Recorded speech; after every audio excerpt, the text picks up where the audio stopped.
So మీకు డబ్బులు నేను సంపాదించాలి, మనీ ఈజ్ వెరీ ఇంపార్టెంట్ అని అనిపించిన సందర్భం ఇది ఏం జరిగిందంటే నా కూతురు చనిపోయిందంటే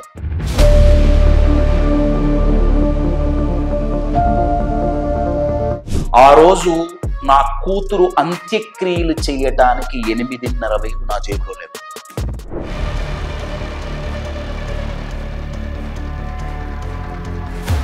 మీరు అన్నారు 90 సెకండ్స్ లో మనం మార్చుకోగలము, అది మీరు అప్లై చేసుకున్నారా? డెఫినెట్లీ. ఇమోషనల్ గా స్ట్రాంగ్ ఉండటం అంటే పడిపోకుండా ఉండటం కాదు, పడిపోయి లేవగలగటం, నేను సంపాదించాలి అన్న ఆకలి మొదలైన రోజు.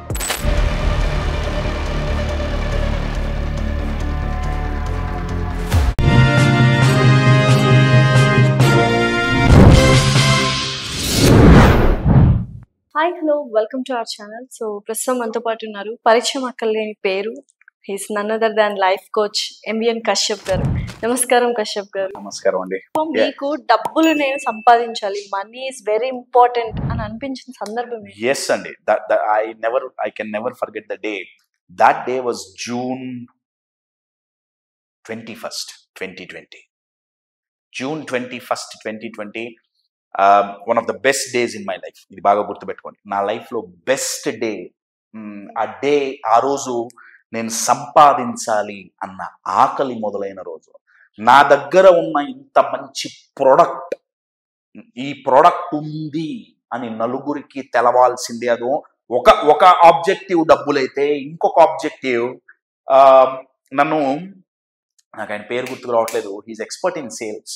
నేను ఆయన దగ్గర ఒకసారి, హీజ్ అన్ అమెరికన్, ఆయన దగ్గర నేను కోచింగ్ తీసుకుందామని వెళ్ళాను. నేను ఆయన అడిగా, ఈ ఇన్సిడెంట్ ఏంటి అనేది నేను ఒక నిమిషంలో చెప్తాను, కొంచెం వెనక్కి వెళ్ళి మళ్ళీ వస్తున్నాను. నేను ఆయన అడిగా, నేను ఎక్కువగా సేల్స్ నేను చెయ్యట్లేదు. ఆయన నన్ను 2-3 క్వశ్చన్స్ అడిగారు. ఆయన ఏమన్నారంటే, కశ్యప్ నువ్వు ఒక సూసైడ్ ఆపగలుగుతావా? అసలు డెఫినెట్లీ, మనీ బ్యాక్ గ్యారంటీ నేను ఆపగలను. కశ్యప్ ఇమోషనల్ గా అసలు కుంగిపోయిన వ్యక్తిని నువ్వు నిలబెట్టగలవా? I said money back guarantee పక్కా నేను నిలబెట్టగలను. అలా 2-3.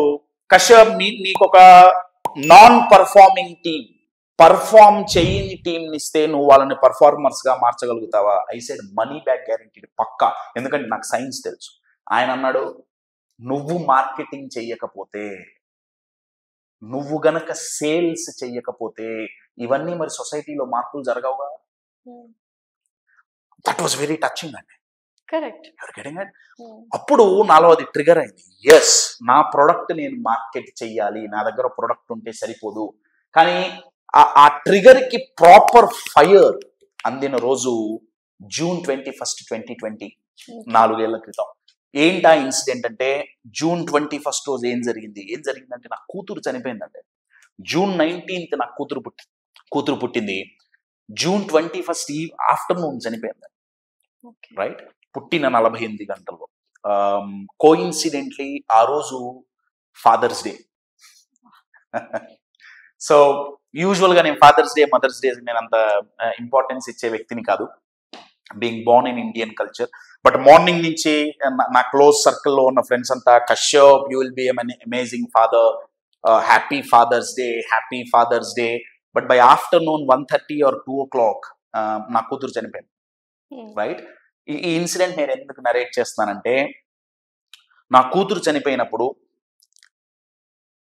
అంత్యక్రియలు చేయటానికి మా నాన్నగారు, మా మామయ్య గారు శ్మశానంలోకి వెళ్తే, ఈస్ట్ మారేడుపల్లిలో శ్మశానానికి వెళ్తే, నేను ఆ శ్మశానం బయట రోడ్డుకు ఆపోజిట్ లో నా బండి మీద కూర్చొని నేను ఏడుస్తుంటే, నా కూతురు పోయింది అని నాలో ఒక క్వశ్చన్ ట్రిగర్ అయిందండి. అరే కశ్యప్, కూతురు పోయిందని ఏడుస్తున్నావు, బతికుంటే ఏ పెట్టి పోషించేవాడివి, డబ్బులేవిరా?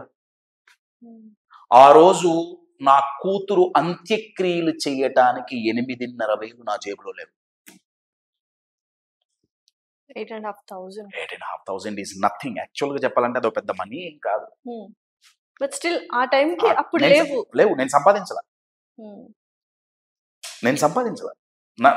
మొన్నటి వరకు నా ఫోన్ లో ఉండేదండి. ఈ మధ్య ఫోన్ మారిన తర్వాత పోయింది. నా బ్యాంక్ బ్యాలెన్స్ ఆ రోజు నేను ఉన్నాయి అనుకున్నాను. 8,500 వాళ్ళు అడగంగానే నేను శ్మశానంలోకి పోకూడదు, తండ్రి బతుకున్నాడు కాబట్టి నేను ఇంకొకరిని పంపించాను. అర్జెంటుగా కనుక్కోండి, ఈవినింగ్ అయిపోయింది, అంత్యక్రియలు చేసేయాలి, మళ్ళీ చీకటిబడి మళ్ళీ తెల్లారి బాడీ ఉన్నప్పటి నుంచి ఇంకా ఎక్కువ ఇదవుతుంది అంటే వాళ్ళు అన్నారు ఎమ్మటే అయిపోతుందండి, అంత ప్రొసీజర్ ఏమి ఉండదు కదా, చిన్న పాప. 2 రోజుల బతికిన పాపే కాబట్టి. బట్ 8,500,000 అయింది. నేను ఎమ్మటే ఫోన్ పే పర్స్ ఓపెన్ చేసే పర్సులో డబ్బులు లేవు, ఫోన్ పే ఓపెన్ చేసి చూస్తే బ్యాలెన్స్ ₹23 నా బ్యాంక్ బ్యాలెన్స్ అండి ఆ రోజు. నేను ఇందాకన్నానే ఒక చోట ఎక్స్పీరియన్స్ల వల్ల మెచ్యూరిటీ రాదు, ఎక్స్పీరియన్స్ ని ఎలా ఇవాల్యుయేట్ చేస్తాం. నేను ఇందాక ఒక మాట అన్నాను, నా కూతురి చనిపోవటం నా లైఫ్ లో వర్స్ట్ డే కాదు, బెస్ట్ డే. ఎందుకంటే ఆ ఇన్సిడెంట్ వల్ల నేను మారాను, నాలో ఫైర్ ఏర్పడింది. ఎస్, నేను మార్కెటింగ్ చేయాలి, నా ప్రొడక్ట్ నేను అమ్మాలి. అప్పటి వరకు నా మైండ్ ఏం చెప్పిందంటే, నా కాంపిటీటర్స్ ని చూపించి నా మైండ్ ఏం చెప్పిందంటే, నేను అడిగినప్పుడు రే వాళ్ళు నీకంటే ఎక్కువ సంపాదిస్తున్నారు కదా, ఎక్కువ సక్సెస్ అవుతున్నారు కదా, కశ్యప్ నువ్వు ఎందుకు కాలేకపోతున్నావు, నా మైండ్ ఏం చెప్పిందంటే వాళ్ళకి నీలో ఉన్న దానికంటే 10% కూడా వాళ్ళకి టాలెంట్ లేదు. బట్ ఆ రోజు నేను అడిగిన క్వశ్చన్ ఏంటంటే, నాకంటే నిజంగానే వాళ్ళకి నా దగ్గర ఉన్న ప్రొడక్ట్ లో కానీ నేను నేర్పించే టెక్నిక్స్ కానీ అవన్నీ ఎవరు ఇండియాలో చాలా మంది నేర్పరు. They are only motivational speakers and trainers, ప్రతి ఒక్కడు కోచ్ కాదు. నేను అడిగిన క్వశ్చన్ ఏంటంటే, కరెక్టే నాలో ఉన్న నా దగ్గర ఉన్న టాలెంట్ కంటే అది నా కోచింగ్ టెక్నిక్, నా కంటెంట్ అయినా, నా డెలివరీ స్టైల్ అయినా ఏం చూసుకున్నా సరే, నాలో ఉన్న టాలెంట్ కంటే నా కాంపిటీటర్స్ 10% ఉంది. కానీ వాళ్ళు నాకంటే 10 రెట్లు ఎక్కువ ఎలా సంపాదిస్తున్నారంటే వాళ్ళ దగ్గర ఉన్న టాలెంట్ వాళ్ళు మార్కెటింగ్ చేసుకున్నారండి. వాళ్ళేం అబద్ధాలు ఆడట్లా, బాబు మా దగ్గర ఇది ఉంది, మేము ఇది నేర్పించగలం అని చెప్పి నేర్పిస్తున్నారు. వాళ్ళకంటే 10 రెట్లు నేను నేర్పించగలను, కానీ నేను ఉన్నానే అడిగి తెలియదే. సో మార్కెటింగ్ ప్లేస్ ఆ రోజు that was the day, June 21st. I can never forget, that's the best day అని నేను ఎందుకు అంటున్నానంటే, ఆ రోజు నేను డిసైడ్ అయ్యా శ్మశానం ముందు కూర్చొని, ఇంకెప్పుడైనా సరే నేను ఇండివిజువల్ గా అయినా ఆర్ ఫ్యామిలీ పరంగా అయినా డబ్బు లేదు అని సఫర్ అవ్వకూడదు. సో బెస్ట్ డే కరెక్టే, నేను ఒప్పుకుంటాను. బట్ పాప చనిపోయింది, సో బాధ ఉంటుంది. మీరు అన్నారు ఇందాక బైక్ మీద కూర్చొని నేను ఏడుస్తున్నాను, సో డిప్రెషన్ కావచ్చు, ఆ బాధ కావచ్చు. మీరు అన్నారు 90 seconds లో మనం మార్చుకోగలమని, అది మీరు అప్లై చేసుకున్నారా? డెఫినెట్లీ అండి. ఎందుకంటే మేము ఎక్స్పెషల్లీ నేను అప్పుడు ఇమోషనల్ గా స్ట్రాంగ్ గా నిలబడకపోతే, నేను పడిపోతే నా వెనకాల 10 మంది పడిపోతారు. ఎక్స్పెషల్లీ నా భార్య పడిపోతుంది. దానికి తనకి సి సెక్షన్ అయ్యి, ఐ మీన్ ఆపరేషన్ అయ్యి నాట్ ఈవెన్ 48 hours, ఇంకా దాని ఏమంటారు కుట్లు పచ్చిగా ఉంటాయి. తను ఏ మాత్రం ఇంబ్యాలెన్స్ అయిపోయినా, ఇంబ్యాలెన్స్ అవుతాం, కాకుండా ఉండవు. నేను అందుకే చెప్పాను, ఇమోషనల్ గా స్ట్రాంగ్ ఉండటం అంటే పడిపోకుండా ఉండటం కాదు, పడిపోయి లేవగలగటం. దట్ ఈజ్ ఇమోషనల్ స్ట్రెంగ్త్ అండి. You're getting my point. So అప్పుడు నన్ను నిలబెట్టింది, yes there are multiple techniques అండి. That's why I'm saying, as a coach గా నాకు ఆ టెక్నిక్స్ తెలుసు కాబట్టి ప్రాక్టీస్, రైట్. ఈ ఇన్సిడెంట్ అయిపోయిన జరిగిన ఒక వారం 10 రోజుల తర్వాత we were going up and down, నేను నా వైఫ్, there were fluctuations, పడిపోతున్నాం లేస్తున్నాం. ఒక వారం నాకు అదే రోజు వచ్చిన క్లారిటీ ఏంటంటే, నేను ఎందుకు మార్కెటింగ్ చేయాలి, నేను ఎందుకు నా ప్రొడక్ట్ ఉందని చెప్పాలి. ఒకటి, డబ్బు సంపాదించడానికి. సెకండ్ వచ్చిన క్లారిటీ ఏంటంటే, ఒక వారం 10 రోజుల తర్వాత నా భార్య నేను చాలా స్ట్రాంగ్ గా నిలబడటం వల్ల మా 2 ఫ్యామిలీలు నిలబడ్డాయి. అటు మా అత్తయ్య గారు తరపునైనా సరే, మా మామయ్య గారి తరపునైనా సరే, ఇటు నేను అమ్మా నాన్న తరపు ఫ్యామిలీలైనా సరే, 2 ఫ్యామిలీలు నిలబడ్డాయి. ఎందుకు నిలబడ్డాయి అంటే, వాళ్ళు ఆలోచించింది ఏంటంటే, పొల్లగాళ్ళు వీళ్ళే గట్టిగా నించున్నారు, పోయింది వాళ్ళ, ఐ మీన్ కదా, వీళ్ళే గట్టిగా నించుంటే మనం ఎందుకు డిప్రెస్ అవ్వాలి, మనం ఎందుకు గట్టిగా నించోకూడదు, వీళ్ళకి ఇంకా మనం సపోర్ట్ ఇద్దాం. ఆ రోజు నేను నా వైఫ్ డిసైడ్ అయింది ఏంటంటే, కశ్యప్ నువ్వెందుకు స్టేజ్ మీదకి వెళ్ళాలి, ఎందుకు నువ్వు వీడియోలు చెయ్యాలి, ఎందుకు నీ ప్రొడక్ట్ అమ్మాలి. ఒకటి, డబ్బులు సంపాదించడం అయితే, ఇంకొకటి మన ఇద్దరం స్ట్రాంగ్ గా ఉంటే 2 ఫ్యామిలీలు నిలబడ్డాయి. మన కొన్ని లక్షల కోట్ల మందిని మనం స్ట్రాంగ్ గా నిలబెట్టగలగలిగితే ఎన్ని ఫ్యామిలీస్ హ్యాపీగా.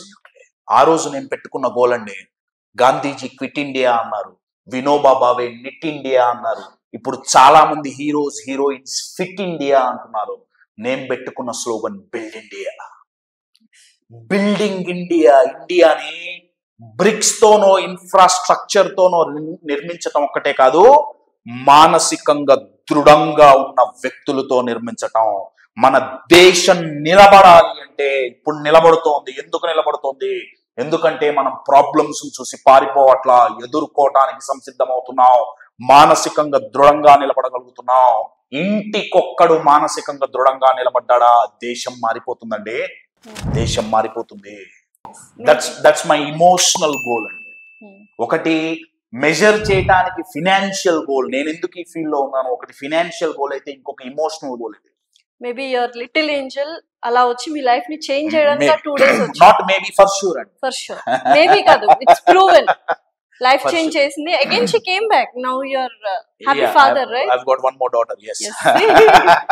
So absolutely. సో అంటే ఒక ఇన్స్పిరేషన్, మిమ్మల్ని మీరు చూసి ఇన్స్పైర్ అయ్యి మమ్మల్ని కూడా మోటివేట్ చేయడం, it's a great thing. So finally ఒక కంక్లూజన్.